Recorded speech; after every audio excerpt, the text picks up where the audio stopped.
আপনি কি জানেন হাজি আলীর দরগাহ কেন ডুবে না? সমুদ্রের উঁচু ঢেউ আসে, রাস্তা ডুবে যায়, কিন্তু মাজার সবসময় অক্ষত থাকে। আর আপনি কি জানেন হাজি আলীর আসল নাম কি ছিল?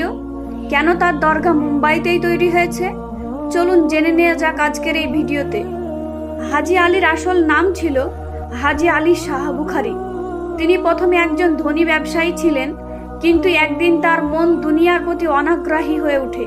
তিনি সমস্ত সম্পদ ত্যাগ করে আল্লাহর পথে চলতে শুরু করেন, বহু বছর ইবাদত করেন, ফকিরি জীবন গ্রহণ করেন এবং শেষ পর্যন্ত সমুদ্রের ধারে আল্লাহকে স্মরণ করতে থাকেন।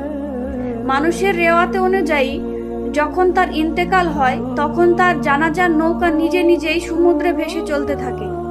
যেখানে সেই নৌকাটি থামে, সেখানেই তার মাজার তৈরি হয়। আজ সেই স্থানই হাজি আলী দরগা নামে পরিচিত। মানুষ বলে সমুদ্র নিজেই আল্লাহর অলির জন্য পথ তৈরি করে, তাই ঢেউ আসে কিন্তু মাজারের কোনো ক্ষতি করতে পারে না। আপনি কি হাজি আলী যেতে চান? তাহলে কমেন্টে অবশ্যই জানান।